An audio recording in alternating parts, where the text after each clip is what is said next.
बोल गोविंद भगवान की जय हो। हमारे गुप्ता परिवार का भी इन्हीं की वजह से यहाँ ये सब कार्यक्रम चल रहा है और बहुत ही मृदुल स्वभाव के हैं। जैसे गुप्ता जी वैसे ही उनके बच्चे हैं। बिल्कुल कहते हैं मुंह पे तारीफ नहीं करनी चाहिए, लेकिन बहुत ही सुंदर परिवार है। और ठाकुर जी से हम ऐसी प्रार्थना करते हैं ऐसे ही आनंद होता रहे। और ठाकुर जी की खूब कृपा है गुप्ता परिवार पे, चाहे तो हर साल कथाएं कराते रहें, कोई बात ही नहीं है। और ठाकुर जी से हम भी चाहते हैं कि हर साल कथाएं होती रहें, कभी गांव में कभी मुरैना।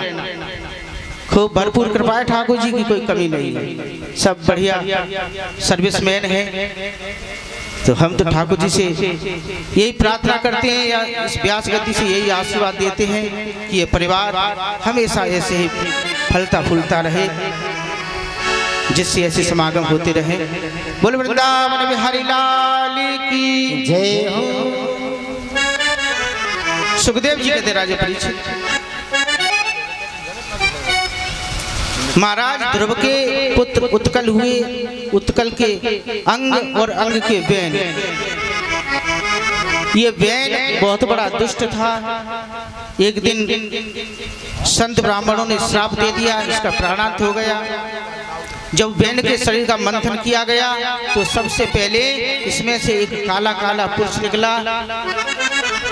उससे कह दिया निषाद जात का यहीं से प्रादुर्भाव हुआ है, और कहा उनसे जाकर के आप जंगल के राजा बनो। आगे इनके शरीर का मंथन किया गया तो पृथु महाराज का प्रादुर्भाव हुआ।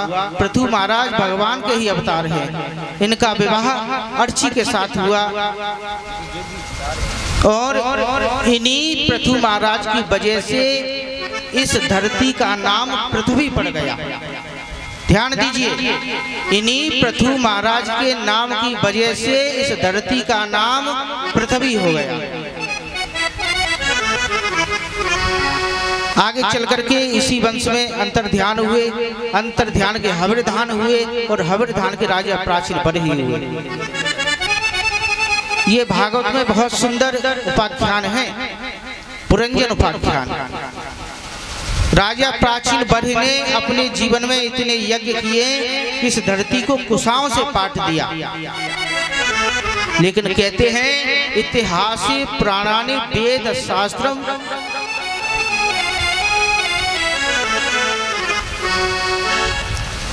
कोई भी कार्य हम करें धर्म का तो शास्त्र सम्मत करना चाहिए, शास्त्रों से विमुख होकर के नहीं।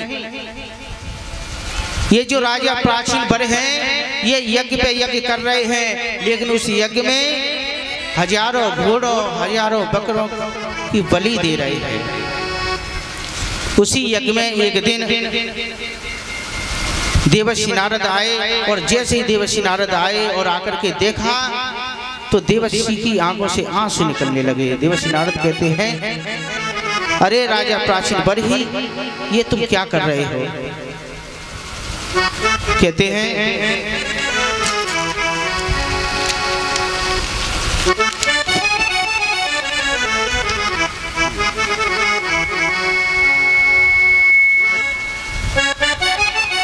बोले महाराज,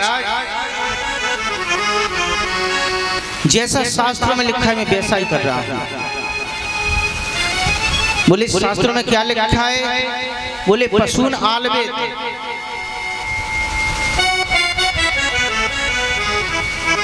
यानी पशुओं की बलि। तो देवर्षि नारद कहते हैं, बोले नहीं, अगर आलवेत का मतलब मारना हो तो विवाह में जो पंडित जी विवाह पढ़ते हैं तो उसमें एक मंत्र होता है, ततः वर कन्यायाम हृदयम आलवेत, यानी अगर आलवेत का मतलब मारना हो, वर कन्या को मार देगा तो विवाह किसके साथ होगा? इसलिए आलवेत का मतलब होता है छूना, स्पर्श करना। अब वर कन्या के हृदय का स्पर्श करें। कहते हैं बोले महाराज ये बात मेरी समझ में नहीं आई, तो आज देवर्षि नारद ने एक सुंदर उपाख्यान सुनाया जिसको पुरंजन उपाख्यान कहते हैं। सुखदेव जी कहते राजा परीक्षित, एक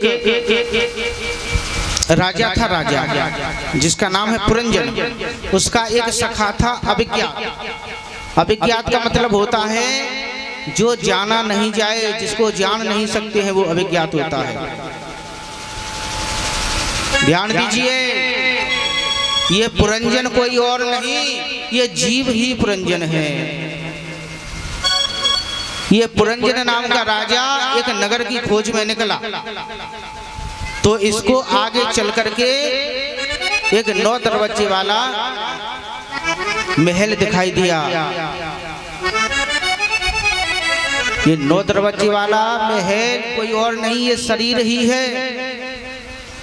उस जीव रूपी पुरंजन ने इस शरीर रूपी महल में प्रवेश किया, और जैसे प्रवेश किया तो आगे और बड़ा, तो वहां पर इसको एक स्त्री मिली जिसको कहती है मति। उसके साथ इस जीव ने विवाह कर लिया। जब और आगे बढ़ा तो एक और मिला द्वारपाल जिसका नाम है विशुचीन। विशुचीन कहते हैं मन को।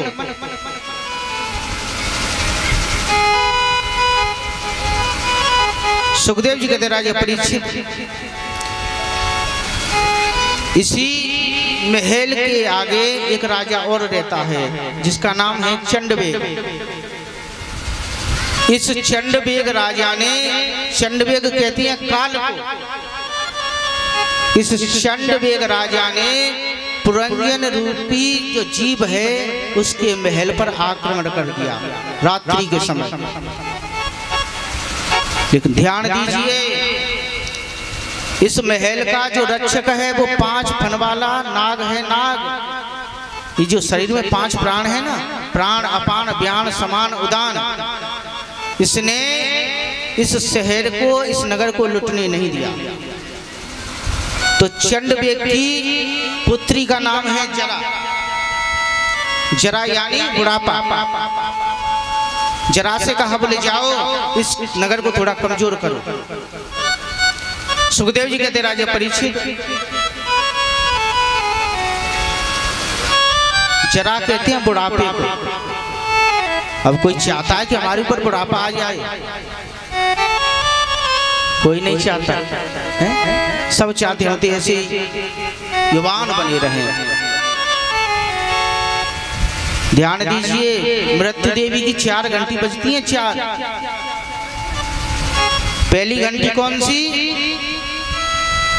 बाल सफेद हो जाना, और बाल सफेद हो जाएं तो समझ लो मृत्यु देवी की पहली घंटी बज गई। मृत्यु देवी कहती है बाल सफेद हो गए, अब तो भगवान का भजन करो। और हमारे भी है गए, अब क्या करें, अब हम तो भजन कर ही रहे हैं। मृत्यु देवी कहती है बोले बाल सफेद हो गए, भजन करो। लेकिन साहब जीव नहीं मानता, ऐसी डाई कराता है कि पहले से भी ज्यादा काले हो गए। जब पहली घंटी बजने के बाद भी जब माला हाथ में नहीं ली तो दूसरी घंटी बजती है, आंखों से दिखाई देना कम हो गया। मृत्यु देवी कहती है बड़ी दुनिया देखी, खूब सिनेमा हॉल देखे, खूब सुख देखा, खूब दुख देखा। अरे अब अपने भीतर देख कि मैं क्या हूं। लेकिन जीव नहीं मानता साहब, ऐसा चश्मा फिट कराता है कि पहले से भी सुंदर दिखता है। जब 2 घंटी बजने के बाद भी माला हाथ में नहीं ली तो तीसरी घंटी बजती है। जो 32 दांत है ना वो सब बाहर आ गए। मृत्यु देवी कहती है बड़े बड़े पकवान खाए, बड़े सुंदर चने खाए हैं, चना जोर गरम बाबू।